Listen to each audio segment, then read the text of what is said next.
Hi, my name is Jon Ellis, and I am 55 years old. Today is April 28th, 2011, and we're in Ukiah, California, and I'm speaking to my mother, Rose Ellis. My name is Rose Ellis. I'm 83 years old. Today is April 28th, 2011, and we're in Ukiah, California. I'm the mother of Jonathan. He's number two son, number two child. Well, I'd like to just kind of talk about sort of the history of our family, how we happened to be in Potter Valley, and maybe you could explain how we ended up on a dairy in Potter Valley. Uh, your dad graduated from Davis in June of 1955 and had the brilliant idea he wanted to have a dairy. Didn't come from dairy family, not even a farming family. Just a brilliant idea he got into his mind while a student at Davis. He had worked at the dairy barn and milked cows there one summer and used to go pheasant hunting with his father growing up in Willows, California, on a ranch up there that had Holstein dairy cows. So he had been around cows all his life as a visitor, not as a full-time employee. After graduation, we had been raising heifer calves, to prepare for going into the dairy business. And we'd been renting pasture around Winters and Woodland and Davis. And we had about 24 yearlings. And he was, after graduation, while he's looking for a dairy, he sold hay in the Petaluma area. The 24 yearlings were heifers that were potential dairy cows? Right, that we had raised from drop calves Yeah. that we had purchased locally in Davis while he was a student. And he sold hay while we were trying to find a dairy that we could buy a contract and rent the ranch. We didn't have enough money to buy property and the cows and the contract because the grade A contract was a pretty good part of the cost of doing business in the dairy business. And comes the end of the hay season in September, October, we still hadn't found anything, and the hay season ended. So he was looking for a job, and at that point, there was such a shortage of social workers, and the pay was so low, they hired any warm body with a bachelor's degree. So he worked as a social worker for Sonoma County from September to March. We finally found someone at the bank. I've forgotten the name. It was the Petaluma Bank. Told us about this potential site in Potter Valley. And so Which was the Stiles Ranch. Yeah, the Stiles. They were both doctors in San Francisco. And they had a son who had this bright idea that he wanted to have a dairy. And he lasted about a year and decided he didn't want to do it anymore. So they were looking for someone to take over. So we came up and looked at it, and we could handle the finances. And so we agreed to a 5-year lease on the ranch and purchased the herd and the contract.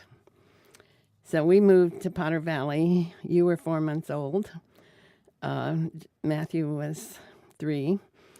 And we moved in March 1956 to the Stiles Ranch on Hawn Creek Road in Potter Valley. The ranch was about, we had to rent 2 ranches to have enough pasture. We rented about 40 to 60 acres of irrigated pasture across the street from a man named Swigert.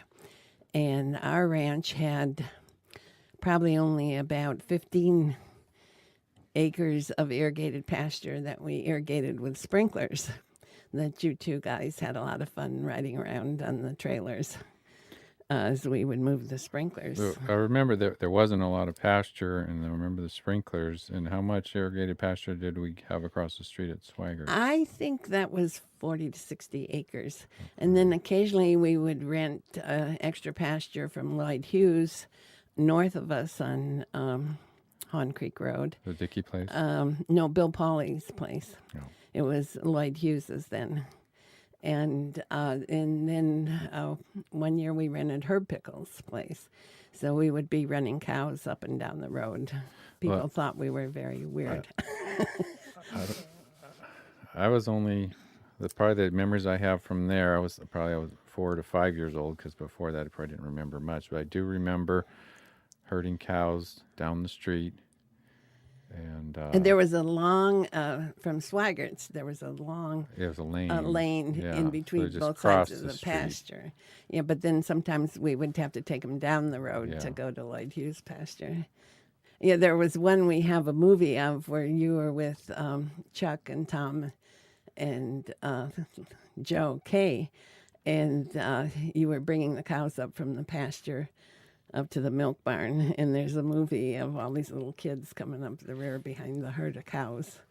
You probably, I think, Yeah, because there was a long circular driveway that was maybe up to the third dairy. of a mile. Well, Yeah. not both ways.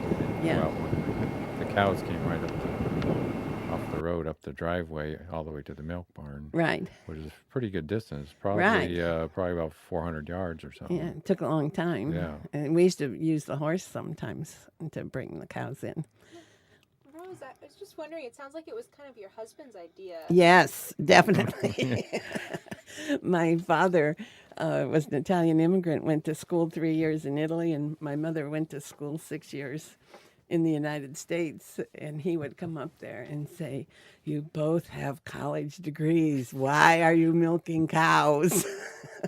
And I said, I often wondered the same thing. It wasn't my idea. What did you think of it when he suggested it? I thought he was out of his mind.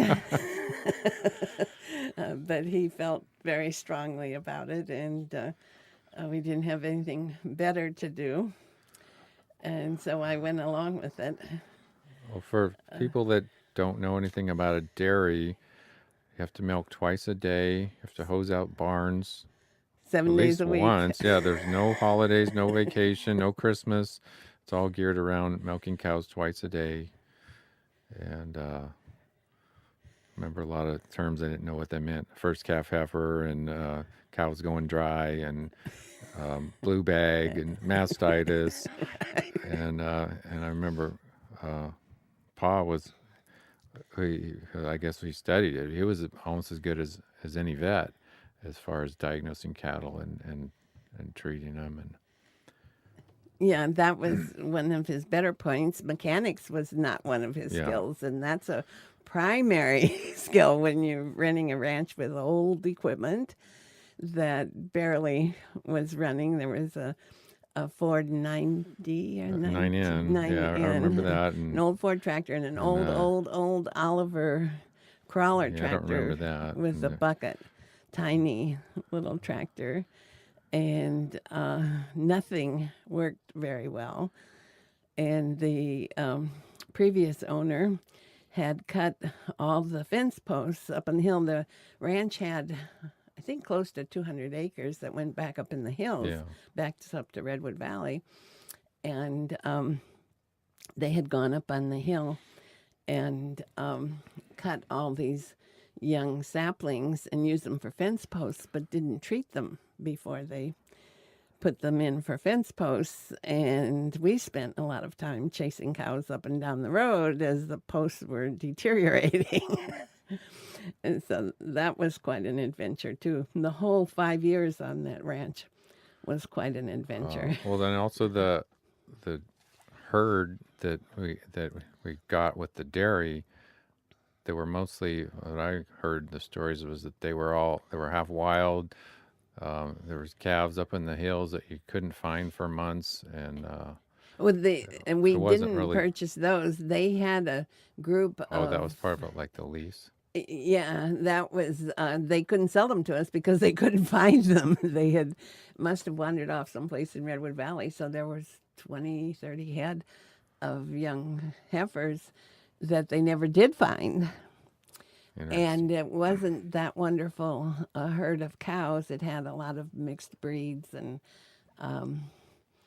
it was a pretty marginal operation. It wasn't as though we took over a very successful operation and How had a lot many of our own skills to how many embellish it. cows? How many cows were there? I think we probably started out with about 60. Uh-huh. It was less than 80, I'm sure. It's a pretty good piece of work, though. But yes, and you were 4 months old. So, and Matthew was tiny. They had, the owner had brought a German family who had been in a relocation camp in Germany. And the Lutheran Church had these relocation camps. The husband had been a French war prisoner, and the owner, Stiles, had brought them over to help their son on the dairy. And they had never operated tractors. And so they had been farmers in Yugoslavia. And Hitler had relocated them. They were German descent. Hitler had relocated them to Czechoslovakia. And then Karl, the son, it was a father and mother and the son and his wife. And they had a child Matthew's age who had taken over the ranch to help the son. The son left, and then when we took over, they were doing the whole thing. And the reason they were selling it was that the German government had decided to give restitution to the Yugoslavian people for the land that they had taken. But you had to go live in Germany for a year. So the parents had left the ranch, and the son and his wife weren't able to operate it with just the two of them. They tried hiring somebody to work with them, and it just hadn't worked out. So that was when they decided to sell. Well, some of the more other things I remembered, even though I was 4 or 5 years old, of when we lived over there, which was until from 56 to 61, I guess. I remember me and Matthew one time we took off cross country, and the dump was nearby. It was probably half a mile away, and we walked up there, and we were having a great adventure looking through all this stuff, and came back with some treasures. I also remember the swimming pool. That was a pretty fun place that we would hang out. I remember being over my head, and I was just kind of hanging onto the edge going around. In the old house we lived in, we had a player piano. I remember we used to play with that a lot. I remember our dogs, Buster and Puppy. And I remember one time when we were playing out in the hay barn, it was all full of a big stack of hay, and I don't know which dog this was, but we had a puppy, and it fell down in a crack in the hay, and we couldn't find it. And I don't really remember how we ever got out of it, but I think one of the best stories from those days was when Charlie K got all the free ice cream. And maybe you could explain how that came around. That was quite an adventure. It must have been about 1960. And Bogners were the clover distributors here in Ukiah. They were gone for the weekend and returned home to discover that their ice cream storage freezer had lost power, and the ice cream had defrosted and refrozen and wasn't saleable. And they knew that Charlie had this 2-ton livestock truck with livestock racks on it. And they called to ask him if he could empty it out for them. And so he came in town to check it out, and discovered that a lot of the ice cream was still good. So he loads up the truck and went up to the Albertinum, was an orphanage on the west side of Ukiah, and asked them if they wanted some ice cream, and they unloaded all they could for them, and then brought the rest out to Potter Valley. And Marianne and I started calling everybody. She called me and she says, "You got room for ice cream?" We got a lot of ice cream. And it just so happened that Stiles owned this walk-in freezer refrigerator that we had access to, and it was a commercial size. It was probably 6x8. It was a good-sized unit, and we had a lot of freezer space in it. So we loaded up all we could, and what we couldn't distribute or give away, the K kids, Tommy and Chuck, and you and Matthew and Charlie were up on top of the truck throwing out all this ice cream to the pigs and take a bite of the ice cream bar, throw the rest to the. I remember that. That's something you don't forget. We're standing in the back of the truck and Oh, haven't opening tasted this one yet. Let's box try of, this. yeah, it was such a waste. We don't want to just give it away, so we take one bite of each one and then throw it. And then And Marianne said you got tired of taking them out of the boxes and you just toss all the boxes. I don't remember too much. Finally to the pigs. And we ended up, I think the most impressive thing, it must have been the thing we had the most of, were they were called snowballs. They had a fancy package and they were round with coconut on the outside and a little holly decoration on top and a small candle. And they were really fairly expensive things to buy, but we must have eaten them until the next April or May. Yeah, I remember eating those. So that was really quite an adventure. The other thing we did a lot of at that ranch and was float down the irrigation ditch from the Dickey Ranch to the milk barn. You could get in on the far side of the ranch, and it was kind of Well, it must have been after the flume. There was a flume in between the Dickey Ranch across the Hahn yeah, Creek. I think that's where we'd get in. Must have been at is the at end of the flume at And Bush then Creek or it Hahn kind Creek. of made a big circle down to the milk barn. And that was really fun. Matthew was driving the tractor on that loop there. There was a big open flat field. And Matthew was only 3 years old, and Daddy would be standing on the trailer feeding hay, and he could step right over to the seat. Matthew was driving the tractor in a slow circle while he was feeding hay when he was 3 years old. So you two started driving very young. Well, that's not really true because what happened was because Matthew learned how to drive a tractor, I was always the guy that rode and opened all the gates. Oh. He never would teach me how to drive the tractor till I was a lot older when we Yeah, were I at the think other you were ranch. like seventh grade Yeah. before you ever got a chance to drive. So wait, he learned how to drive when he was 3?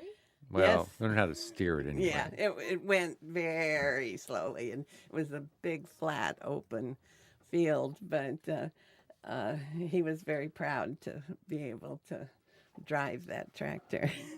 But that's one thing farm kids get a lot of experience and exposure to equipment and hand skills and getting run over by the pipe trailer. I remember one time Matthew was riding on the pipe trailer and we had some high school kids changing the pipes, and somehow they bounced him off and then rode over him, but they were the great big flat tires and it went over his legs. I don't think the trailer was very heavy, but very casually he said, "Oh, by the way, Matthew fell off the trailer and we drove over his legs."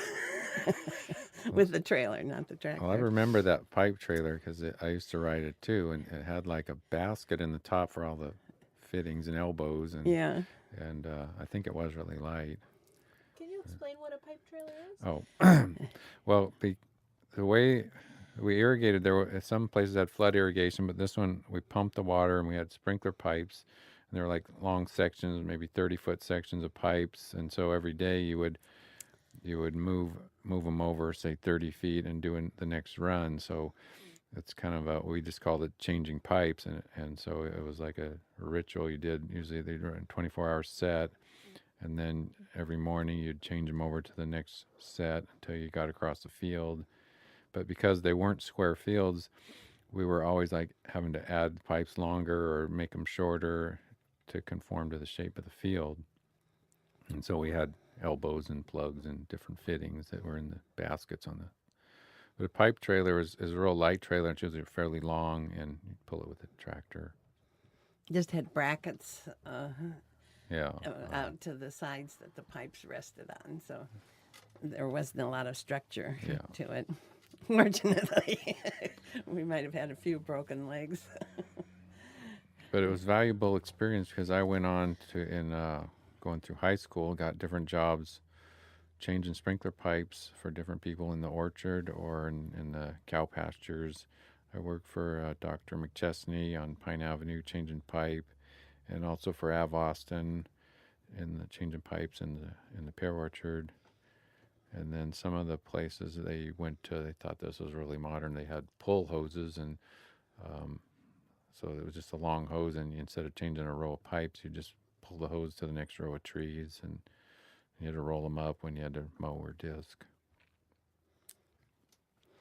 Well, that was the other advantage about growing up in Potter Valley. There were always lots of jobs for the high school kids when they used to smudge the orchards. That was a big deal by the time you were in high school, and you got to light the fire pots. What's smudging an orchard? Potter Valley was mainly growing pears and dairies. There were 13 dairies when we first moved there in 1956. And during the frost season, that was how they raised the temperature to protect the pear blossoms. And they were oil pots. I guess it would hold 5 gallons, 10 maybe. Probably. And it was a reservoir in the bottom, and then the chimneys went 3 or 4 feet tall. Yeah. And they had to put them out certain distance between the trees. I think they used to make a ring around the outside of the orchard, and then depending on how cold it was, sometimes you light every other one or light them all. And in those days, they had this smudge diesel. It was like bunker oil. It was like really crude diesel. It was really cheap then, and even fuel was cheap. But that was one of our biggest adventures when me and Matthew got hired for Don Todd, and it was an adventure because they'd call you at anywhere between 11 and 1 a.m. and you'd be up all night, and we'd go out and we'd light the smudge pots and start all the wind machines, and at the time I would think Potter Valley was at least 1/3 of it was pear orchards, and so so we were up all night lighting all these smudge pots, and the whole valley would be aglow. It would be in the night. Yeah, in the night it would be totally dark, and you'd see the rows of fires in the smudge pots, and then all these wind machines, and some of them actually had airplane motors, but it just sounded like you were in an airfield everywhere. There was like the sound of the wind machines chopping, and then the next morning you'd wake up and the whole sky was black. It was just full of black smoke, and it was probably worse than any LA smog. And some of the other adventures we had working for Don, Don Todd had 7 kids, and they were older than us and younger, but we used to go around in the night, and Don had this great idea one time that it was cheap to buy old cop cars and use them for running around the farm, and he had 6 or 8 of them, but me and Matthew and Russ Todd would be driving around in the orchards in the middle of the night in old cop cars with 440 Dodges, and Russ would say, "Jackrabbit," whoa, and he'd go just flying down the rows of pear trees trying to catch them. And then one night we decided that we really wanted to make some heat, and they pushed out this prune orchard, and there was just a mountain of trees, like about as big as 2 houses, and we went and we set that on fire, and then later after we went home, we were like a mile away, and we could look over and see the glow of this. It was a huge fire. We set the trees on fire, the pile of dead trees. We had a lot of adventures working in the smudge pots. And then going to school the next day. Yeah. Half the high school would be getting there late because they'd been up half the night. And then after school, get out, you'd go back and you'd go take some old trailer with a tank on it, and you'd fill up all the smudge pots again with this black old diesel. But in those days, there was no rules about driving tractors or age limits or anything, and so I remember getting my first job driving a tractor. I was probably only 13 or 14 years old, and I worked for Av Austin, disking the orchards, and I worked in the pear harvest for 4 years, all through high school, moving the empty bins down the road, and and then hauling the full bins out. And I never did load the full bins on the truck, but you learn to ignore the Mexicans a holler for tractor, and they want their bin right by them, and then so you'd move it, and then you'd accidentally get hard of hearing and go about 2 trees farther than they wanted, so you wouldn't have to come back so often. But there was an art to keeping everybody happy and enough full bins out there, or empty bins for them to go on to. And that was kind of an adventure also, working in the pear harvest. Yeah, we moved from that ranch in March of 1961. We had a 5-year lease on it. And Mr. Swigert, the pasture we rented across the street, which was our primary feed source, was that irrigated pasture. He decided to put his place up for sale. So the ranch we are currently on was available. So we moved about, I guess it's about 3 or 4 miles from north of where we were originally. And we rented 2 places there, but they were side by side, so it was much simpler. We didn't have to run cows up and down the road. What was that place like? Can you describe it? The house was not as nice as the previous house, but it was a 2-story house, but only 1 bedroom was finished on the 2nd floor. And then there was a small sort of cabin that had grown 1 room at a time into a 2-bedroom house that we bought additional contract and more cows when we moved there.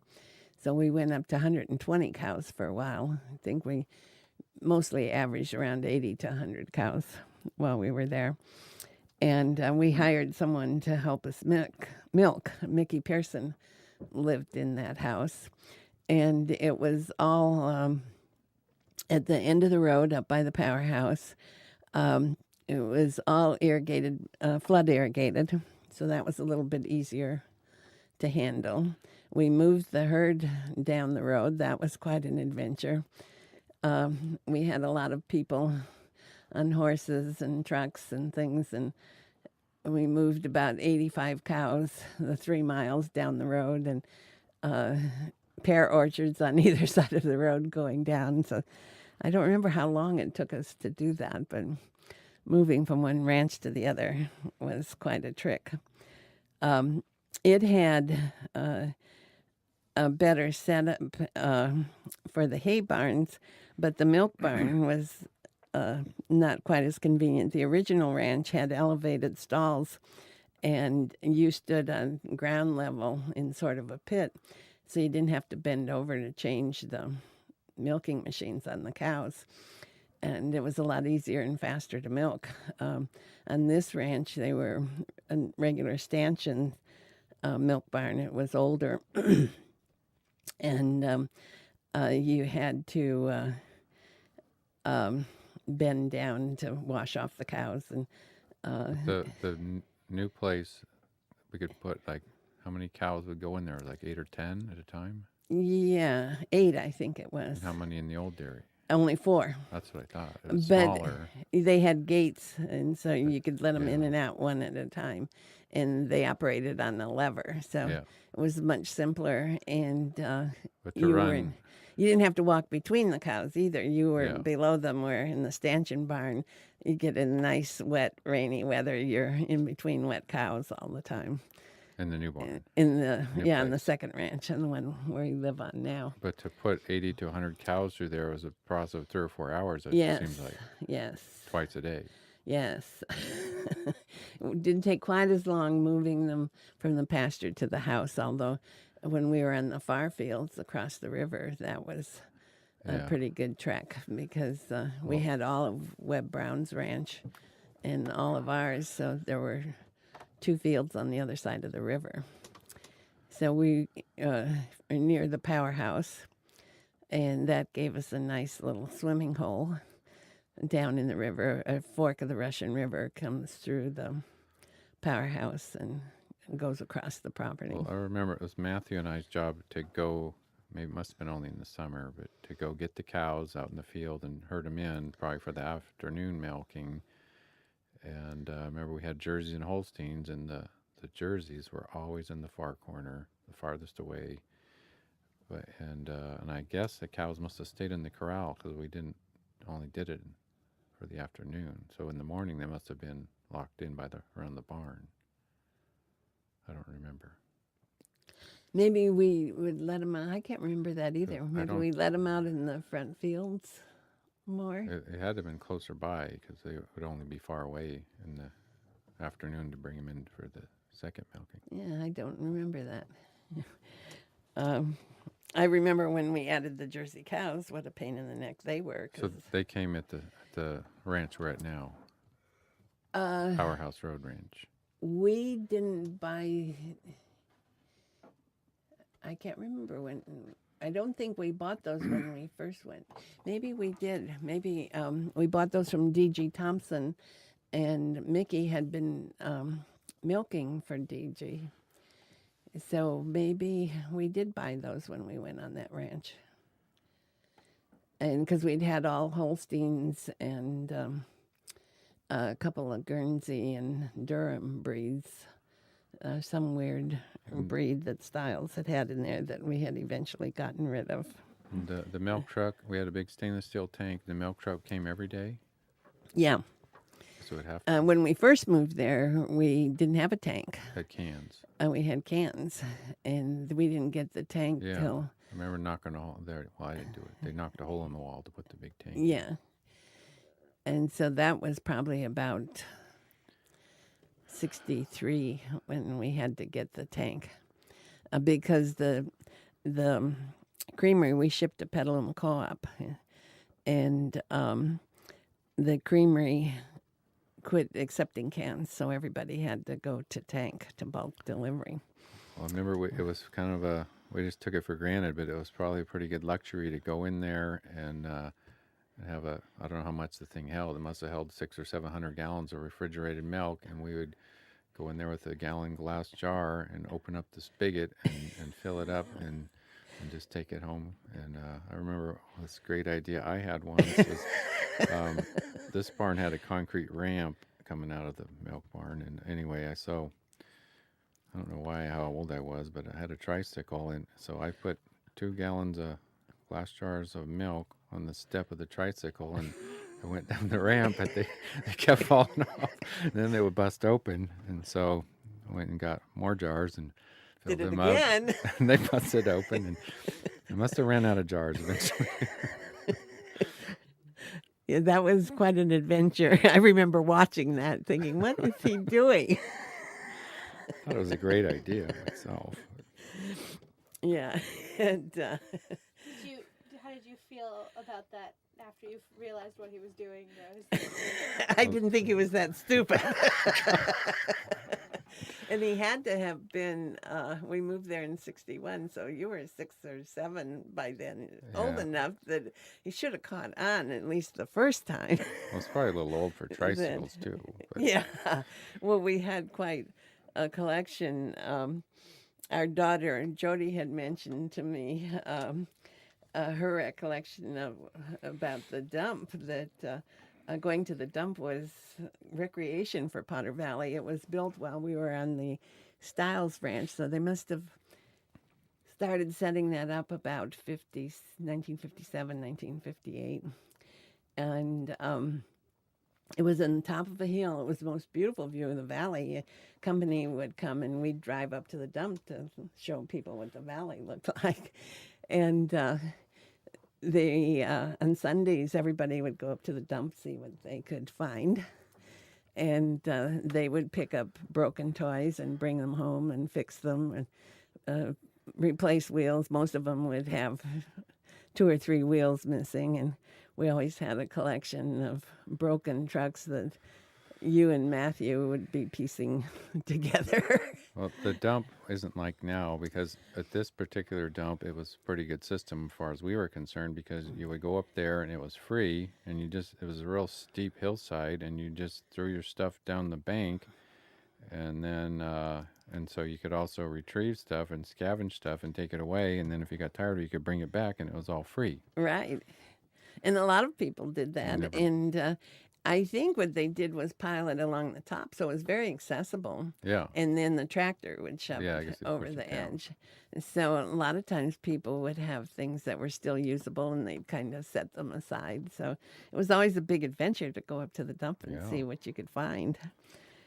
recycling, Well, original the other recycling. fun thing about that, as they were building the dump, the road down to the bottom took off from the road up to the top where the people were dropping off their stuff.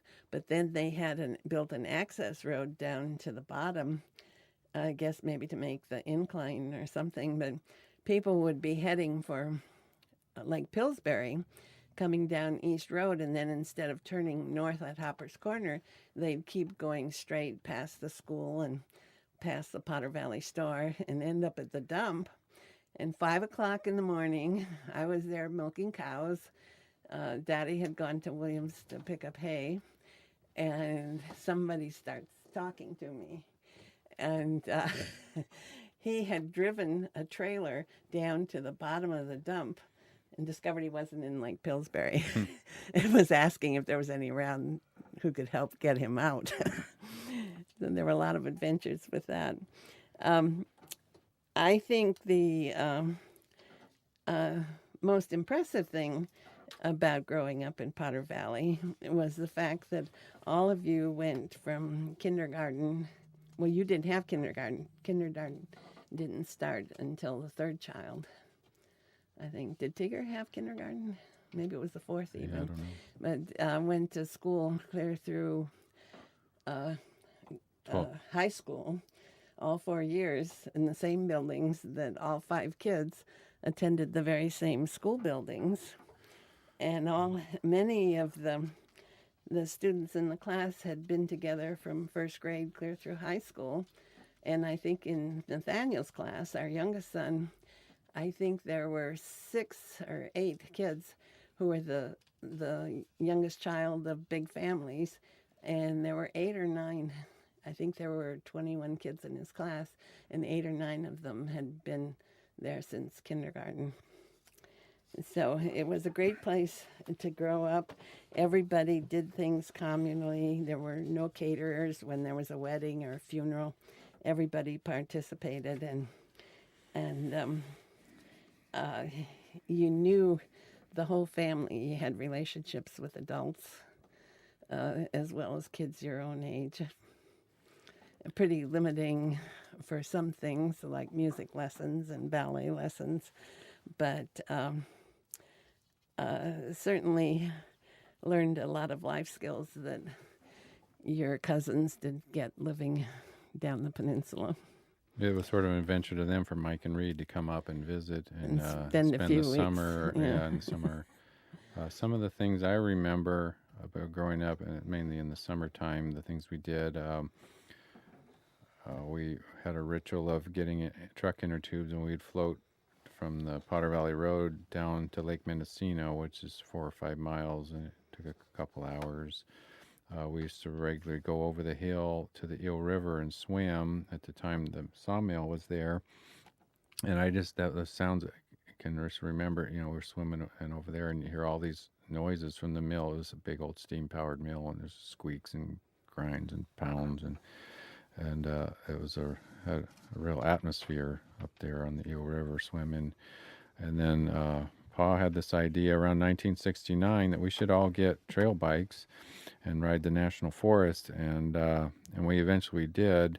At least Matthew and I, and Tim later on did. But we had our motorcycles, and the first couple of years, every time it wasn't raining, it seemed like we would go out in the forest on the weekend and ride. And at the time, there was no OHV management, and you could go wherever you want, county roads or wherever. And we kept trying new areas and covered the whole Mendocino forest in our area, which was a big area. Now it's limited to a fairly small area where you can go on a trail bike. And some of the other things I'm observing about growing up is that it it's looking back, you forget a lot of stuff, but it seemed like a real innocent time, and and I don't know, it seemed like we were just free to. In the morning in the summer, we'd just disappear and go off hiking around and maybe not come back till dinner time, and it seemed like that was normal and okay. And but there was not it was a different time because there wasn't people all living out in the hills. There was no drug culture. There was no growers on every spring, and things have changed a lot. There was also no law enforcement, and you could ride a dirt bike right out of our house and go pretty much wherever you want, except for toward Ukiah. So it's still a great place to raise kids, but things have changed a lot.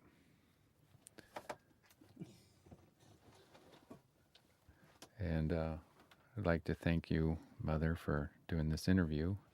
Well, And it's been fun. yeah, and I thought we hopefully- might have trouble coming up with not enough stories, but I think we have some we didn't cover. Yeah, I'm sure we missed the best ones.